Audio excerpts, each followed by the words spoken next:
Good morning, security gang, and welcome back to the CyberHub Podcast. My name is James Azar. I'm the host and Chief Information Security Officer by trade. Thank you all for tuning in to this morning's episode, Wednesday, April 22nd, 2026.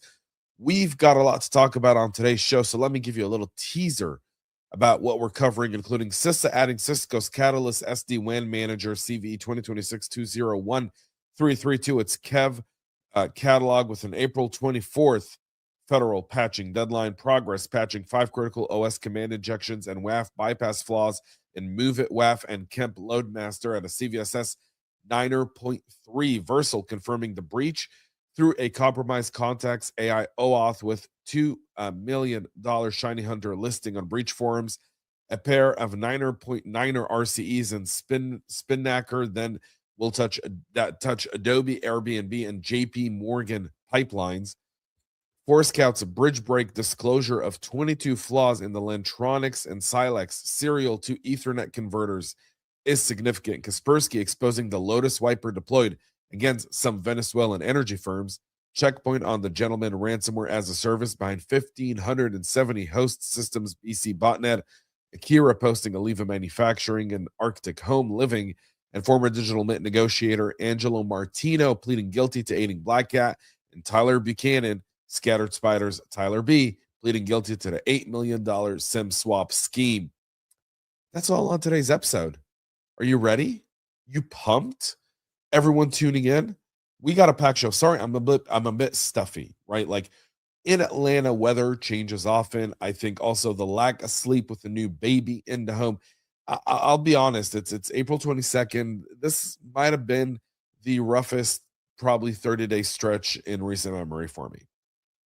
Like, obviously the space between joy and grief is real. Mental health is real, and I never really dismissed it, but I don't think I was able to take all the tools I've taken over the years from my friend like George Kamita and so many others in the industry until the last 30 days or so, and not just from a burnout perspective, but from a people perspective.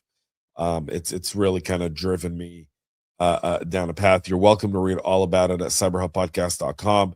I've got my double espresso this morning. Coffee cup, cheers, gang. All right, we'll kick off with CISA flagging this Cisco vulnerability, and it's because there's a federal clock ticking on it. We are paying really, really close attention to it because it's a quick federal patching clock, like quick. CV 2026-20133 was added to the KEV catalog. That's the known exploited vulnerabilities catalog on April 20th based on active exploitations. This is the third Cisco Catalyst SD-WAN Manager bug the agency has flagged as exploited in the last 6 weeks, sitting next to CV 2026-20128 and 20122, which Cisco confirmed back in early March. The new one is an unauthenticated sensitive information disclosure bug. It's got a CVSS score of 6.5, and a remote unauthenticated attackers could pull data straight off the manager. Federal civilian executive branch agencies have until Friday this week. Friday, this launched Monday, Friday, to patch it all together. With the risk of the SD-WAN manager is that the control plane of your entire WAN fabric, and once an attacker enumerates credentials and policy from there, they're in every branch of your network. To mitigate this one, patched at a fixed release right now, restrict management plane access to jump host subnets only, and rotate any credentials that touched the manager. And you should be hunting your logs for any sort of anomalous unauthenticated gets against the admin API there as well. We'll move to our friends over at MOVEit. And this is significant with progress. If you've heard of MOVEit and your blood pressure spiked, MOVEit had an incident. A lot of softwares have had incident recently. Like it's one of those. There's a lot of report here, but Progress's own April 21st bulletin confirms that Progress patched 5 vulnerabilities across MOVEit WAF and Kemp Loadmaster. These are CVs 2026-3517, 3518, 3519, 4048, 21876. 4 of those are OS command injection bugs. Two of them are the ones hitting the geo administration and VS administration APIs, and they're rated as critical with a CVSS of 9.3, critical and remotely exploitable. The fifth CVE is 2026-21876, and it's a WAF bypass where a specially crafted multi-part request with an enclosed payload slips past firewall detection because the flawed character set validation. Think about what that means, folks. The WAF that's supposed to be protecting your file transfer and load balancer plane is itself one bad request away from being bypassed altogether. Fixed builds are MOVEit WAF 7.2.63.0, Loadmaster GA 7.2.63.1, Loadmaster LTSF 7.2.5.54.17, and the two connection manager releases. This thus correlated with the ghost of MOVEit in 2023 that we all can remember after the CLOP mass exploit, but it's 2026, folks, and they've been pretty mature. There's been hundreds of victims, class action suits, all of that has definitely given progress some level of maturity on that end. We're going to give them grace on this show. Unauthenticated or low privilege command injection on the management plane of your WAF or LB is a game over for the enterprise edge and introduces significant risk. We should be patching today, restricting geo and VS admin APIs to harden admin subnets, rotate management plane credentials, and hump post logs for add country and ACL control command anomalies there as well. And this is the page with all the information there. We're going to move to Vercel, and this is the AI supply chain story of the week, gang. According to multiple sources, Vercel's own knowledge base bulletin confirms that on April 20th, Vercel did disclose an attacker accessed internal systems and customer data via, guess what, a compromised third-party AI tool called Context AI, which was used by one of its employees. Here's the kill chain, and write this one down for your next tabletop exercise. February 2026, a Context AI employee's workstation gets infected with Luma Stealer, reportedly after downloading Roblox Auto Farm exploits on a work machine. The stealer grabs Google Workspace credentials, Subbase keys, Datadog, Authentkit, plus the support at Context.ai account. The attacker uses that Context AI pivot to compromise a Vercel's employee's Google Workspace because the Vercel employee had granted Context AI OAuth access. From there, they reach environment variables in Vercel that weren't tagged as sensitive. The threat actor claiming to be Shiny Hunters listed the Vercel dataset on breach forums for $2 million with customer API keys, source code, database extracts. Shiny Hunter itself denied involvement to Bleepy Computer, so you can take that attribution with a grain of salt. Vercel, for their end, is working with Mandiant, GitHub, Microsoft, NPM, and Socket.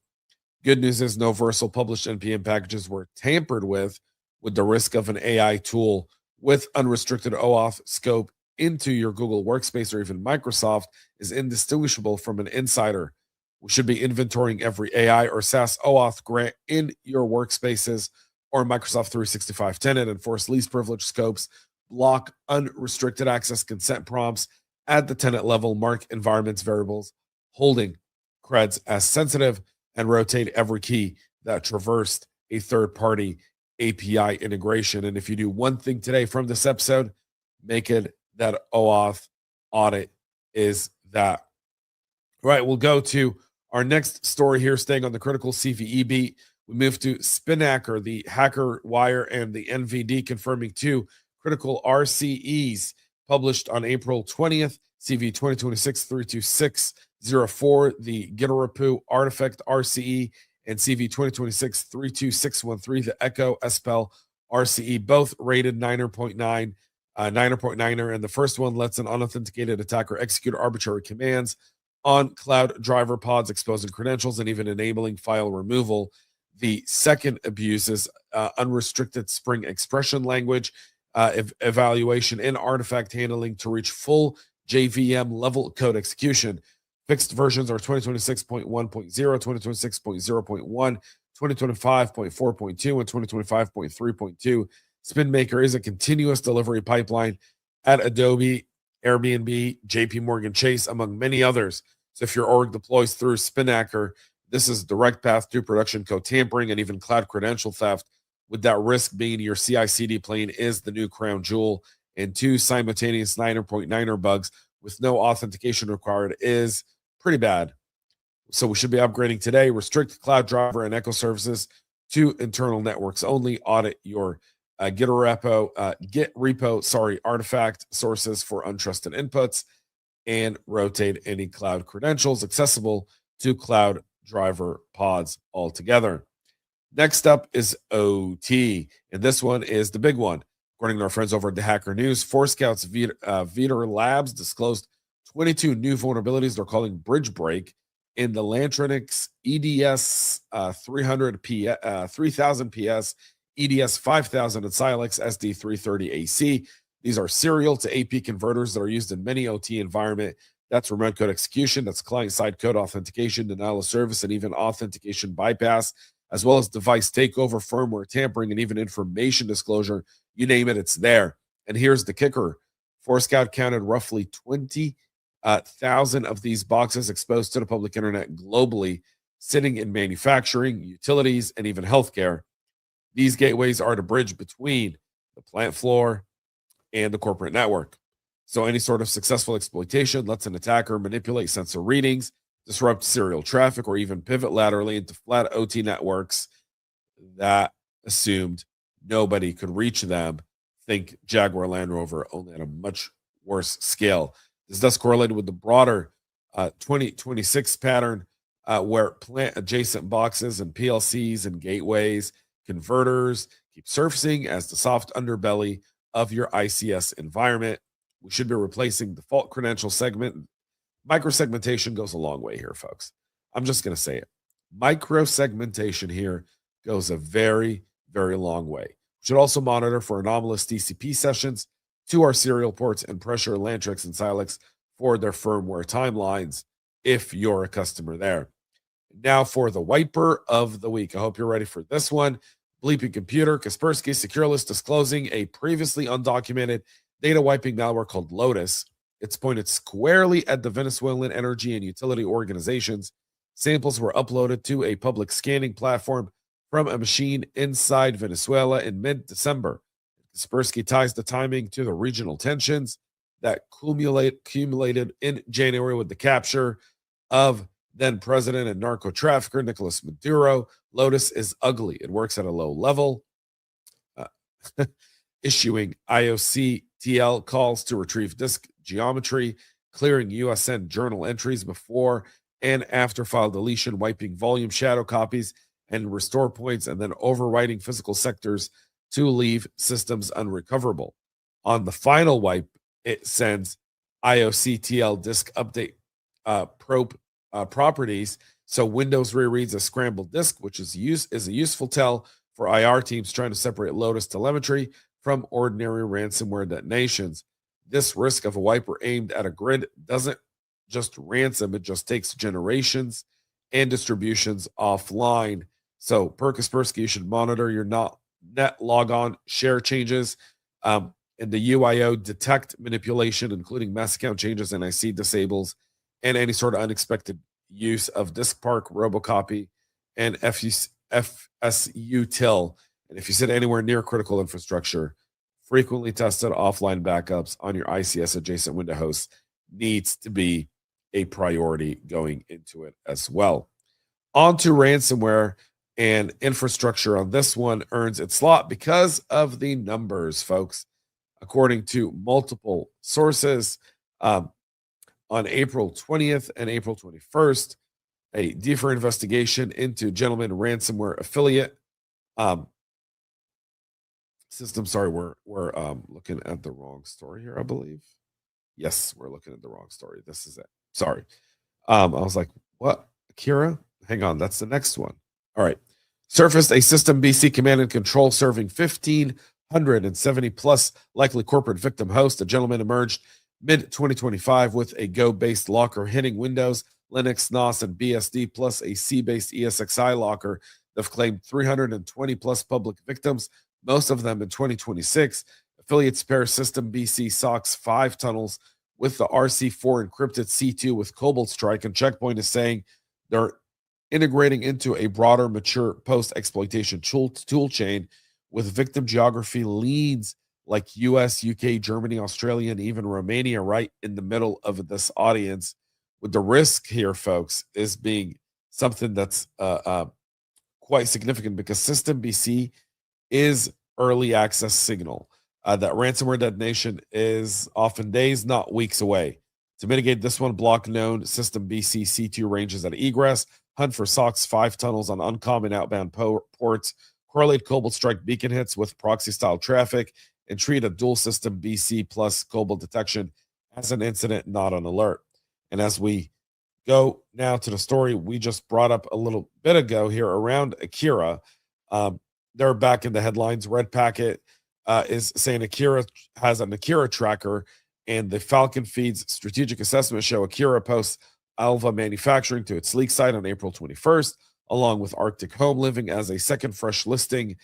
Alva is a precision parts supplier feeding defense and aerospace primes, so it's not just a single victim story, but rather a supply chain exposure problem for anyone with a Boeing or Lockheed part pedigree.